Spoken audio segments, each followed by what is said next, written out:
And then when you bring up a system of lockdown, you automatically have to compare it to a system of no lockdown, Sweden and Norway.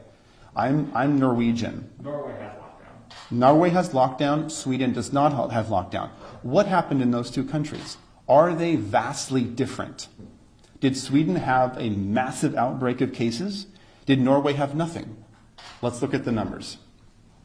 Sweden has 15,322 cases of COVID. They did 74,600 tests, which is 21%, similar to the other countries, 21% of all those tested came out positive for COVID. What's the population of Sweden? About 10.4 million. So if we extrapolate out the data, about 2 million cases of COVID in Sweden. They did a little bit of social distancing. They would wear masks and separate. They went to schools, stores were open. They were almost about their normal daily life with a little bit of social distancing. They had how many deaths? 1,765. California's had 1,220 with isolation. No isolation, 1,765. We have more people. What I'm getting at is millions of cases, very small death. Millions of cases, very small death. This is what we're seeing everywhere. Norway, its next door neighbor. This is where I come from. These are two Scandinavian nations. We can compare them as they are similar. Let's look at the data. Norway, 7,191 cases of COVID. Total COVID tests, 145,279. So they came up with 4.9% of all COVID tests were positive in Norway. Population of Norway, 5.4 million. So if we extrapolate the data as we've been doing, which is the best we can do at this point, they have about 1.3 million cases. Now their deaths as a total number were 182, fairly small, but statistically insignificant from 1,700, you realize. Millions of cases, small amount of deaths. 1,700, 100, these are statistically insignificant. So you have a 0.003 chance of death as a citizen of Norway and a 97% recovery. Their numbers are a little bit better. Does it necessitate shutdown, loss of jobs, destruction of the oil company, furloughing doctors? That's the question I have for you. And I think the answer is going to be increasingly clear as we move through this data. The next thing I wanted to talk about is the effects of COVID-19, the secondary effects. COVID-19 is one aspect of our health sector. What has it caused to have us be involved in social isolation? What has it caused that we are seeing the community respond to? Child molestation is increasing at a severe rate. We could go over multiple cases of children who have been molested due to angry family members who are intoxicated, who are home, who have no paycheck. These things last a lifetime. This isn't about a seasonal flu.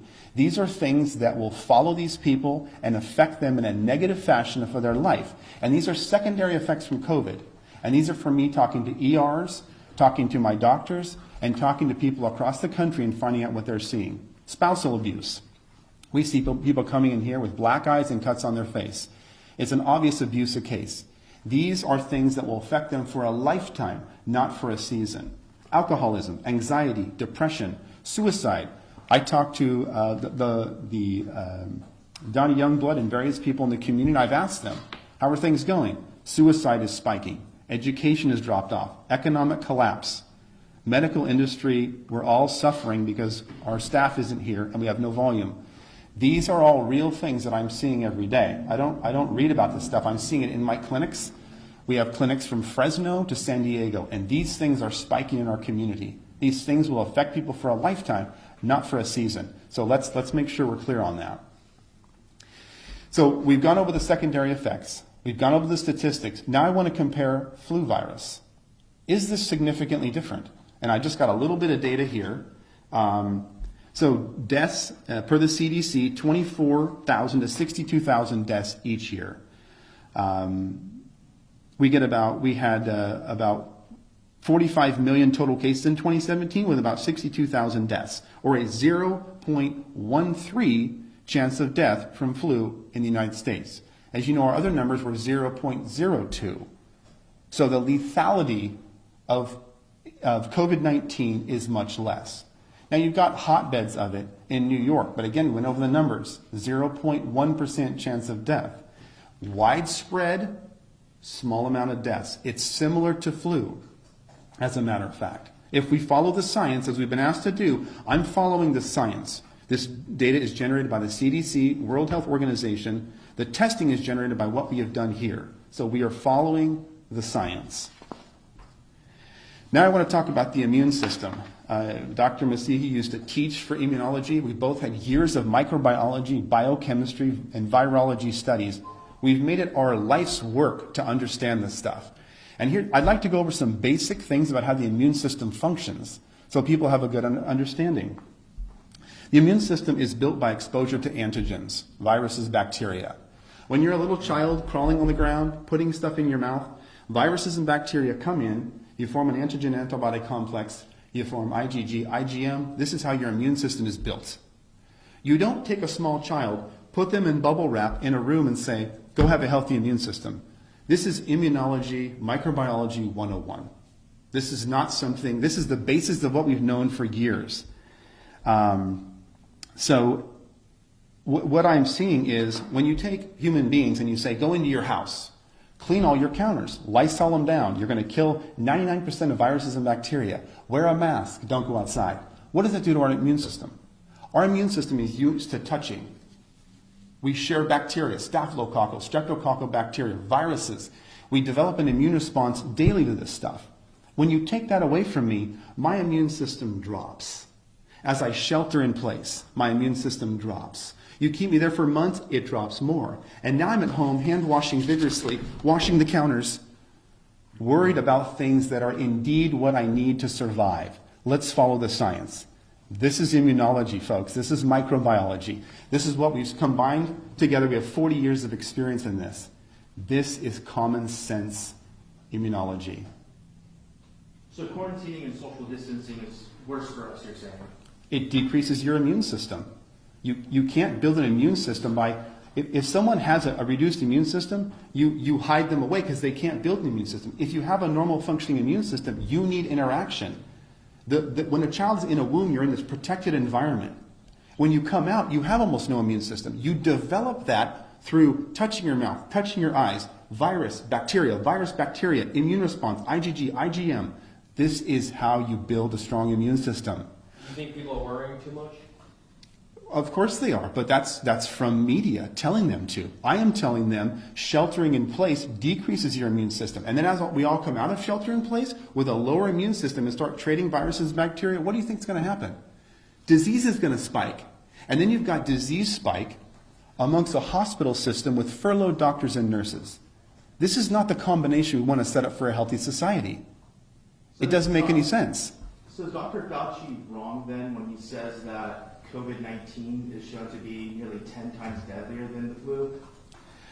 Initially, maybe that was true. But again, I'm going through the numbers. I'm not saying who's wrong or right. I'm going through the science and through the numbers. And I, like you, have been watching media and studying this for 2 months, night and day. I go to bed at 2 or 3 in the morning. Every day I read after my shift and I say, what's going on here? I'm not in an ivory tower. I'm in seeing patients every day and I'm collecting my own data. I didn't have data 2 months ago. I just shared my data. 6.5% of all patients we tested are positive. That's actual, unfiltered, non-political data. So respectfully, to go off that question, and I know you guys are obviously very intelligent, very accomplished physicians, do you think that you guys know more than the top immunologists in the entire United States, and that basically every country in the world has got this wrong, that accelerated urgent care has got this right? I'm not saying, again, I'm sharing the data. I'm not Right, saying we're right, somebody's but wrong. your conclusions from that data are different than what the top doctors worldwide are concluding. Why is that? Why They is that had no disturbing? data. The data is coming the in. World Health Organization and the U.S. government has no data. No, I'm saying you have to give the virus time. From December to now, there was tons of hypotheses. You have to let the data work. Let the virus rise up. Then we study it and we see, did we respond appropriately? Initially, the response, fine, shut it down. But as the data comes across and we say, now wait a second, we've never, ever responded like this in the history of the country. Why are we doing this now? And you don't think that they're also studying that data and that their data is even more accurate and more timely than what we're getting here in Kern County? I mean, Yeah, what's your first name? Tim. Tim. So I think Oh, sorry. so thank you for your question. I think your question is valid, and obviously Dr. Fauci is a world-renowned immunologist, and a lot of the data that they originally gave us was theoretical, because coronavirus is a new virus. We've studied coronavirus since the 70s. Coronavirus was We study different coronaviruses. This one is novel. Like SARS is a form of coronavirus, MERS is a form of coronavirus. Sure. We study different types, but this one is new. So with all due respect, again, we haven't studied this virus. But if you let me finish, Let me finish. so every year, according to your argument that you just made, every year, Not an argument, just a question. every year when we get the flu, it's a new flu virus, correct? Correct. But 99% of it is flu, correct? The way viruses change, they undergo mutations through their DNA, deoxyribonucleic acid. There are different types of mutations which either cause increased virulence and more likely decreased virulence, meaning how dangerous a virus is. So when coronavirus was, we've been studying coronavirus since the 70s. And this type of coronavirus that came out was first and foremost transmissible through human beings, and that was new.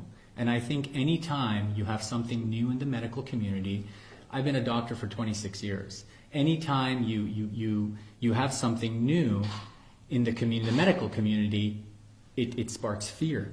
And I would have done what Dr. Fauci did, so we both would have initially. Because the first thing you do is you want to make sure you limit liability and limit deaths. And I think what they did was brilliant initially. But looking at theories and models, which is what these folks use, is very different than the way the actual virus presents itself throughout communities. And there's different communities we're talking about here. Bakersfield, a lot more widespread than Manhattan. Very, very different. So you can't really, theory and reality are not always the same. And that's what Dr. Erickson is presenting. It's not about being right or wrong. Medicine, what they teach us is you practice medicine. I'm learning every day. So is Dr. Erickson. We all learn every day. It's not about being right, who's wrong. It's not a basketball game, who made the basket, who didn't. It's about looking at trends and saying, hey, we're not seeing what they've been talking about. For the past 6 to 8 weeks, we've crippled the economy. There's a lot of domestic issues going on. Is social isolation warranted for the healthy? So I understand that you guys are seeing drawing different conclusions from the same data. Why is that? That's my question. Because we're actually seeing the patients. Dr. Fauci hasn't seen a patient for 20 years. I'm just saying it's in general, a lot of the figureheads are not, it's like the general contractor versus the sub. He's not seeing patients, he's in an ivory tower. And we have a world of respect for him. He's a world-renowned immunologist. Two different things. He's an academic. We've dealt with academics all of our life. I did surgery at USC in Loma Linda, all academics. But academics and reality is two different things. So we're just presenting our data and our opinion as medical professionals in this community. I was going to say, so you're not necessarily talking about a community in Manhattan, which obviously is. Well, we don't. We haven't. I haven't been to Manhattan for 20 years, right? Yeah. So let me ask this. So I mean, in your professional expertise, both of you guys, very prominent here in the community. Why do you think we are taking these measures? Why do you think that? Governor Gavin Newsom. Why do you think he's taking these measures to have California being on a strict shutdown right now? Well, again, as a leader, you listen to the people around you, and they make decisions on different timelines. And so Gavin Newsom has people around him telling him, we think this is the best move for now. And then early on, we told people the truth changes every 2 hours, because it was. As the data moves, as we do our own testing, I'm giving a different answer now than I would have a month ago, because I understand the progression of disease in this area. I also understand the progression of disease elsewhere because I look at their data. I don't have to live in Manhattan to watch their disease process, to watch how many positives in the community, and to understand how diseases spread. For instance, nobody talks about the fact that coronavirus lives on plastics for 3 days, and we're all sheltering in place. Where'd you get your water bottles from? Costco. Where'd you get that plastic shovel from? Home Depot. Those are fomites and carriers of disease. So you take your family sheltering in a place that you think is safe, and you're taking fomites with disease that they've shown that lasts 3 days. Are you really protecting yourself from COVID? Does that make sense to you? It doesn't make sense to me. And if I swabbed things in your home, I would likely find COVID-19. And so you think you're protected, but you've got fomites coming from, Home Depot and Lowe's. And it's okay for us to be mingling in those situations, but we have to not go to work. It's okay for us to go to Costco, but not to church. Do you see the lack of consistency here? From a microbiological, immunological standpoint, that doesn't make sense. If you're going to isolate people, you need to shut these all down, because that's how the fomites are being transferred. When you go to Del Taco and you get a plastic bag or piece on your burrito from someone not wearing a mask who was just wiping their arm on your thing, do you think you're protected from COVID? When you wear gloves that transfer disease everywhere, those gloves have bacteria all over them. I'm wearing gloves, not helping you. As your mask that you're wearing for days, you touch the outside of it, COVID, and then touch your mouth. This doesn't make any sense. We wear a mask in an acute setting to protect us. We're not wearing masks. Why is that? Because we understand microbiology, we understand immunology, and we want strong immune systems. I don't want to hide in my home, develop a weak immune system, and then come out and get disease. We have both been in the ER through swine flu and through bird flu. Did we shut down for those? Were they much less dangerous than COVID? Is the flu less dangerous than COVID? Let's look at the death rates. No, it's not. They're similar in prevalence and in death rate. So we are saying that our response now that we know the facts, it's time to get back to work. It's time to test people. But again, testing gives you a moment in time. Testing tells you, the nasal swab says positive or negative. The blood vial, the tiger top or the finger stick gives you IgG, IgM. IgG being the long-term immunoglobulin we look at for immunity. But again, it's a moment in time. And what's interesting to me too is when someone dies in this country right now, they're not talking about the high blood pressure, the diabetes, the stroke. They say, did they die from COVID? We've been to hundreds of autopsies. You don't talk about one thing. You talk about comorbidities. Their vessels were narrowed. Their lungs were a smoker. COVID was part of it. It is not the reason they died, folks.